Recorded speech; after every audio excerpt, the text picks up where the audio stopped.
Halo semuanya, nama budaya. Perkenalkan nama saya Doni Natajaya dengan NIM 2301876202. Nah, pada kesempatan hari ini saya ingin mempresentasikan mengenai Tri Ratna atau tiga mustika dalam agama Buddha. Jadi Tri Ratna dalam agama Buddha artinya adalah tiga perlindungan yang dimana umat Buddha menyatakan berlindung pada Buddha, Dhamma, dan juga Sangha. Buddha artinya melambangkan kesadaran, Dhamma artinya melambangkan kebenaran, dan Sangha artinya melambangkan kesucian. Kemudian saya ingin membedah kata dari Triratna sendiri. Jadi Triratna mempunyai makna yang sangat berarti bagi umat Buddha. Triratna sendiri dalam bahasa Sanskerta dan dalam bahasa Palinya disebut Tiratana. Ti memiliki arti tiga dan Ratana memiliki arti mustika, permata, atau barang yang sangat berharga. Jadi, dalam kata lain, Triratna juga bisa diartikan sebagai tiga mustika yang mulia. Kemudian, makna dari perlindungan apa? Makna dari perlindungan adalah jika engkau berlindung kepada Buddha, Dharma, dan Sangha, perasaan takut, khawatir, cemas tidak akan muncul. Kemudian apa saja sih manfaat dari berlindung? Manfaat dari berlindung adalah yang pertama, memiliki cara berpikir dan berperilaku yang lebih baik. Kedua, terhindar dari kejatuhan ke alam lebih rendah pada kehidupan mendatang. Dan ketiga adalah dapat merealisasi pencerahan atau kebahagiaan tertinggi yang kita kenal dengan kata Nibbana. Kemudian ini merupakan paritati sarana. Untuk menyatakan pelindungan kepada Triratna, yang perlu kita lakukan adalah mengucapkan dengan penuh ketulusan tiga bait paritati sarana, yaitu Budang Saranang Gajami, atau aku berlindung kepada Buddha, kemudian Dhamma Saranang Gajami, aku berlindung kepada Dhamma, yang ketiga adalah Sanghang Saranang Gajami, aku berlindung kepada Sangha. Kemudian apa saja sih aspek kemauan, pengertian, dan juga perasaan? Tisarana adalah keyakinan atau sada bagi umat Buddha. Sada yang diungkapkan dengan kata berlindung itu mempunyai tiga aspek. Yang pertama adalah aspek kemauan, yaitu seorang umat Buddha berlindung kepada Triratna dengan penuh kesadaran, bukan sekedar teori, pencitraan, atau tradisi belaka. Triratna akan benar-benar menjadi kenyataan bagi seseorang apabila ia sungguh-sungguh berusaha untuk mencapainya. Kedua adalah aspek pengertian.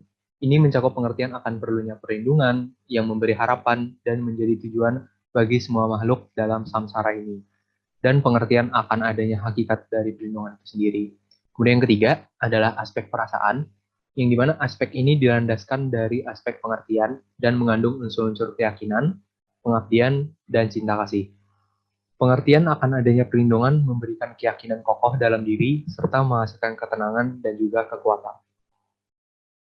Yang pertama saya ingin menjelaskan mengenai Buddha. Buddha merupakan sosok atau mereka yang telah sadar atau yang mencapai pencerahan sejati dan telah menyadari empat kebenaran mulia secara penuh. Terdapat tiga jenis golongan dari Buddha. Yang pertama adalah Sama-sama Buddha, yaitu mendapat kesadaran penuh tanpa guru, hanya dengan usaha sendiri.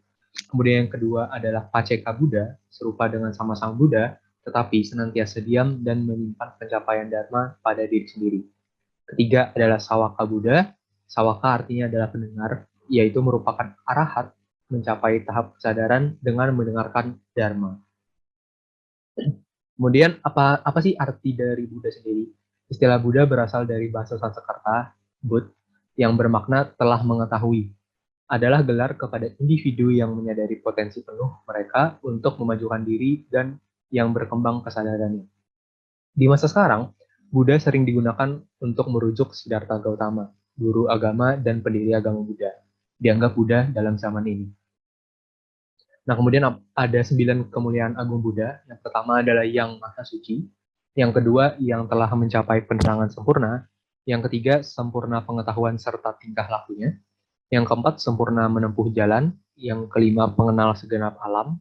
Yang keenam, pembimbing manusia yang tiada taranya. Ketujuh, guru para dewa dan manusia.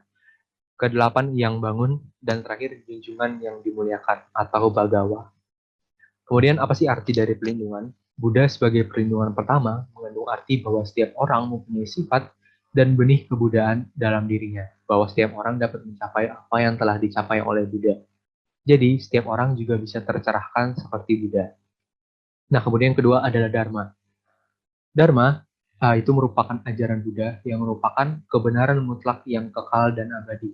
Kebenaran berbeda dengan benar. sebab benar bersifat relatif, menyesuaikan dengan sudut pandang atau perspektif yang dipakai. Sedangkan kebenaran bersifat absolut dan tidak bisa terbantah dari sudut pandang manapun. Kemudian nilai-nilai Dharma dapat diterapkan oleh siapapun. Nah, tidak seperti nilai-nilai agama yang hanya dapat diterapkan dengan baik oleh penganutnya masing-masing, Dharma berbeda. Dharma itu dapat diterapkan oleh siapapun. Kemudian ada 3 cara untuk mengerti Dhamma, yaitu yang pertama adalah pariyati Dhamma, yaitu mempelajari Dhamma secara teori seperti membaca Tripitaka. Kemudian yang kedua adalah pati-pati Dhamma, atau melaksanakan dan mempraktekkan Dharma dalam kehidupan sehari-hari, atau mempraktekkan jalan utama berunsur 8. Yang ketiga adalah pati weda dhamma, atau menganalisa kejadian-kejadian hidup sehari-hari melalui meditasi, pandangan terang atau vipassana bawana, sehingga memperoleh hasil. Nah, kemudian ada 6 kemuliaan agung dharma.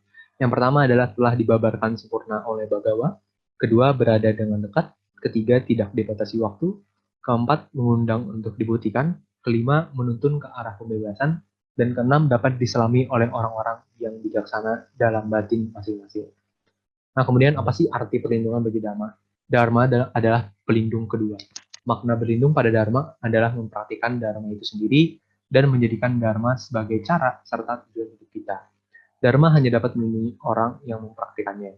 Dharma bukan hanya kata-kata yang terkandung dalam kitab suci atau konsepsi ajaran yang terdapat dalam batin yang masih dibatasi alam keduniaan atau kita kenal dengan logia. Melainkan 4 tingkat kesucian, ada Sotapanna, kemudian Sakadagami, kemudian Anagami, dan keempat adalah Arahat, beserta Nibbana yang dicapai pada akhir jalan. Nah, kemudian yang ketiga adalah Sangha. Sangha adalah suatu kelompok atau persatuan para biku serta kelompok persaudaraan suci orang-orang yang telah mencapai tingkat kesucian atau kita kenal dengan Sotapanna, Sakadagami, Anagami, dan juga Arahat. Sangha sendiri juga seringkali dikaitkan sebagai pengawal dan juga pelindung Dhamma. Nah, terdapat 2 jenis sangha. Yang pertama yaitu Arya Sangha atau persaudaraan para biku suci yang dimana mereka yang telah mencapai tingkat-tingkat kesucian. Kemudian yang kedua adalah Samuti Sangha, yaitu persaudaraan para biku biasa atau mereka yang belum mencapai tingkat kesucian. Nah, kemudian apa sih arti perlindungan dalam Sangha? Sangha sebagai pelindungan ketiga, maknanya berlindung pada Sangha sebagai teladan bagi hidup kita. Sangha yang dimaksud bukan berarti kumpulan para biku yang anggota-anggotanya masih belum terbebas dari perang batin atau samuti Sangha, melainkan persekutuan para biku suci yang telah mencapai tingkat-tingkat kesucian atau Arya Sangha. Mereka di sini dijadikan sebagai teladan yang patut untuk dicontoh. Namun, landasan sesungguhnya dari perlindungan ini adalah kemampuan yang ada pada setiap orang untuk mencapai tingkat-tingkat kesucian tersebut. Dengan menjalani hidup seperti yang telah diteladankan seorang anggota Sangha yang baik, tentu hidup kita akan menjadi lebih bahagia. Nah, kemudian ada 9 kemuliaan agung Sangha. Yang pertama adalah Sangha siswa Sang Bagawa berperilaku baik. Yang kedua berperilaku lurus. Kemudian yang ketiga berperilaku benar. Keempat berperilaku patut. Kelima patut dimuliakan dan menerima persembahan. Keenam patut disambut dengan ramah. Ketujuh patut menerima pemberian. Kedelapan patut dihormati. Dan terakhir lapangan untuk menanam jasa yang tiada taranya di alam semesta. Nah, kemudian ini ada beberapa soal untuk teman-teman dapat latihan dan juga untuk teman-teman dapat evaluasi selama materi pembelajaran ini. Nah, jadi yang pertama adalah Triratna mempunyai makna yang sangat berarti bagi umat Buddha. Triratna sendiri itu merupakan bahasa Sanskerta yang dalam bahasa Indonesianya berarti A. 3 keranjang, B. 3 pelindung, C. 3 kaki, D. 3 mustika, E. 3 harapan. Nah, jadi arti dari Triratna itu apa sih? Nah, jadi arti dari Triratna sendiri adalah D. 3 mustika. Nah, kemudian soal yang kedua adalah parita yang digunakan untuk menyatakan berlindung kepada Triratna adalah yang pertama, A. Nama Karagata, B. Wandana, C. Tisarana, D. Sacakiryagata, atau E. Etawata. Nah, jadi apa sih parita yang digunakan untuk menyatakan lindung kepada Triratna? Nah, paritanya itu adalah C. Tisarana. Nah, kemudian pertanyaan ketiga, perhatikan daftar ciri dan kemuliaan Triratna di bawah ini. Yang pertama, yang maha suci. Yang kedua, patut dimuliakan dan menerima persembahan. Kemudian yang ketiga, patut menerima pemberian. Yang keempat, patut dihormati. Kemudian yang kelima, pembimbing manusia yang tiada taranya. Keenam, menuntun ke arah pembebasan. Nah, Yang manakah dari keenam hal tersebut yang merupakan bagian dari 9 kemuliaan agung Buddha?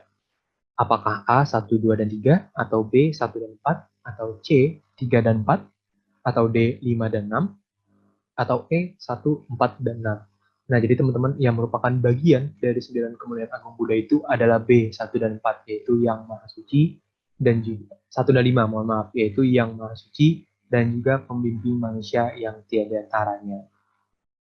Nah, kemudian soal yang keempat adalah ada 3 cara untuk memahami ajaran Dharma. Salah satunya adalah Patipati Dhamma. Yang dimaksud dengan Patipati Dhamma adalah mempelajari Dharma dengan apakah A. menghafalkan Dhamma secara teori, atau B. menganalisa kejadian-kejadian hidup sehari-hari, atau C. melakukan meditasi dengan cara yang benar, atau D. mempraktekkan Dhamma dalam kehidupan sehari-hari, atau E. menjadi bagian dari anggota Sangha. Nah, yang dimaksud dengan Patipati Dhamma itu adalah mempelajari Dharma dengan D. mempraktekkan Dhamma dalam kehidupan sehari-hari.